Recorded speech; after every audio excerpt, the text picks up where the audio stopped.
transformés. Mais il y a des chrétiens, quand Dieu les regarde, ils ne voient pas ce qu'ils ont abandonné pour le suivre. Joue-moi le piano, n'aie pas peur.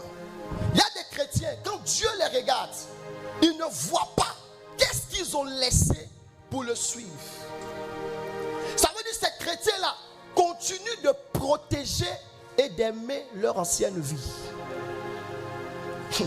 Le royaume de Dieu n'est pas un marché qui accepte tout le monde. Mais c'est une demeure pour ceux qui ont payé le prix du renoncement pour y entrer. Au marché, tout le monde entre. Les voleurs, les menteurs, les voyous, la prostituée. Tout le monde va au marché. Mais dans le royaume de Dieu, tu dois te dépouiller pour entrer. Donc, si on a le désir d'entrer dans le ciel, écoutez, on ne doit pas refuser la transformation qui va nous permettre d'entrer dans le ciel. Parce que tout chrétien qui veut entrer dans le ciel ne rejette pas la transformation. Et Dieu ne peut pas te transformer sans collaboration. C'est vrai que la transformation c'est un processus. On dit Dieu prend le temps. Mais il y a des transformations où Dieu ne prend pas le temps lorsque le cœur est disposé. Une transformation qui a duré 14 ans, c'est que c'est lui qui est le problème, ce n'est pas Dieu. La puissance de Dieu ne met pas du temps dans la transformation de l'homme. C'est vrai que dans certains miracles qu'on doit recevoir de Dieu, Dieu prend le temps parce qu'il veut préparer ton cœur. Mais quand il est question de porter la nature de Christ, ce n'est pas une affaire de 10 ans, c'est une affaire de décision.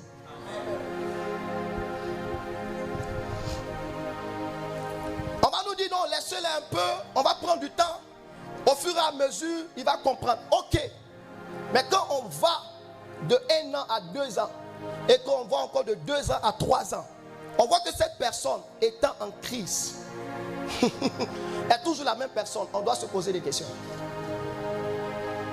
On doit se poser des questions. Pourquoi quand l'apôtre Paul rencontre Jésus, sa transformation est immédiate? Pourquoi? Parce que ce n'est pas Dieu, mais c'est l'apôtre. Il voit une lumière, il a compris ici qu'il doit passer. Écoutez-moi, la transformation, c'est de passer d'une nature à une autre nature, de la nature pécheresse à la nature de Christ. Alléluia. C'est pourquoi dans le livre de 1 Jean 4, verset 17, il dit tel qu'il est, tel que nous sommes. Mais tu ne peux pas du moins être comme lui tant que tu n'acceptes pas d'être comme lui. Tu ne peux pas avoir la nature de Christ tant que tu n'acceptes pas d'avoir cette nature en toi. C'est-à-dire que la transformation, ce n'est pas une obligation, c'est une décision de l'homme.